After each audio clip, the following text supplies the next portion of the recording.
All right. What is going on, everybody? Today is January the 3rd. It's a Friday. Pretty quiet Friday. It's usually that way after the holidays, right? Christmas and Hanukkah and whatever. Now we're at New Year's Eve. Past New Year's Eve, now New Year's. So here we are rolling into the new year. A lot of peaceful drivers out there. I can hardly speak. But it's nice and quiet, which I like. But I want to give you an example of density and how density impacts, your quality of life and how you drive. You'll find in this area, which is not dense, that people are a lot more polite. You didn't see it, but back there somebody was waving for me to make a left turn in front of them instead of them doing it in front of me, even though they had the right of way. So that's nice. But you have to learn to adapt how you drive based on your geography. I grew up in Ottawa, and as I was growing up, people were generally courteous drivers because it was not a very populated place. And you'll find that if, you go to more rural areas of California or, of course, even the country, people are a lot more conscientious and polite. So, for example, when you're pulling out of a parking spot, the cross traffic in the rows or the aisles of the parking lot stop to let you withdraw your car from the parking spot. Here in LA, as an example, even if your car is like 80% out of the spot, cars will still keep driving by you, expecting you to stop, even though your car is in full control of, the lane, which I still don't quite understand the logic there, but they'll even honk at you, which it's more, again, a density thing. So today's episode is a little bit about adapting your driving style. So I want to show you how I went from, people letting me in to turn left to now as I'm getting into a more dense area of Woodland Hills. Woodland Hills was not like this before. They start acting more selfishly. I think it may be a bit of Darwinism in that. Competition, scarcity. So scarcity of parking spots. People are in a rush. It changes their behavior, which is why I'm glad I don't live in a dense area anymore. But to our Northern California clients, where we're located mostly is like Roseville and whatnot, you're noticing a change in how many more accidents there are, and that's also because of people are starting to act a bit more crazy because there's just more people. So people are naturally becoming more competitive, trying to get to wherever they're going on time at your expense. And so I just want to show you a real-time example as how, now you're seeing more cars around me. I just want to show you how much more bad driving you're going to see and how you also have to adapt your style to be a bit more careful, or maybe a lot more careful in how you drive. You have to be a lot more alert. You have to have your head on a swivel. And unfortunately, it adds just an unnecessary quiet stressor to your day, especially when you're constantly avoiding bad drivers and potential accidents. You're naturally driving in a slightly stressed state where maybe your adrenaline is higher, your cortisol levels go up. None of these things, of course, which are good for your health long term. So anyhow, without getting into the medical side of it, let's just notice what we see today as we're driving I'm going to the gym at the moment, so, which is good for your health, hopefully. But while I'm sitting here at the parking lot, at the stoplight, I did want to talk to you a little bit about choosing medical providers. So if you're hurt in an accident and your back hurts and you think you need chiropractic treatment, understand that it's your prerogative to go wherever you want to go to get your treatment to be put back together. Some people already have a chiropractor that they go to, and as such, when they have a chiropractor, they may want to, after an accident, they may want to stick to that chiropractor and go back to their same chiropractor because they have a history with him or her. And who doesn't want to stick with something they know that works? With our law firm, you have complete body autonomy. We're never going to push you to go to one chiropractor or the other.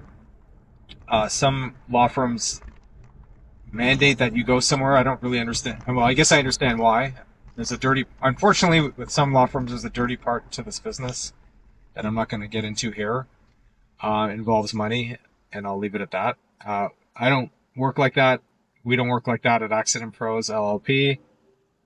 You absolutely should go wherever you're comfortable going, so you're peaceful about it. However, we do provide options for you if you don't have one, or if you do have one and maybe you want to see somebody else. We do have people in our private network that we can certainly set you up with. Now, I want to also present you with some facts about the pros and cons about sticking with your provider, your chiropractor as an example, using a chiropractor, versus somebody we would set you up with. And in cases where you do want to stay with your chiropractor, we do want to have a discussion with them to see if they'd be willing to work on what's called the lien. So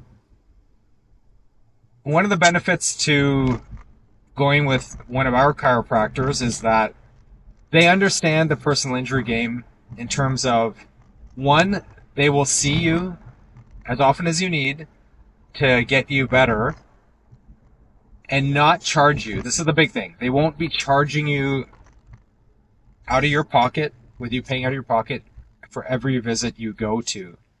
And that's a big financial relief for you. So you don't have to worry you don't have to worry about writing a check or paying cash every single time you go, because for a lot of people, if they have to pay every time they go up front, that may limit their treatment, because maybe you'll, in the back of your mind, think, well, I don't want to go that often because it's getting expensive. No problem. That makes sense. However, if the chiropractor is willing to work on what we call a lien basis, lien as in L-I-E-N, lien, then that way you can go see the chiropractor, as often as you need to, or as they prescribe, without having to pay up front, which is a great benefit to you. And what the chiropractor will do is they'll give us a bill that at the end of your case, we pay using the proceeds of your settlement. Now, two things to that is, in many cases, we can negotiate the bill down to reduce it, and all that money that we save for you goes 100% into your pocket. So let's say we can reduce your medical bill by $1,000. We don't keep a penny of that. All, like, that $1,000 savings goes completely back to you.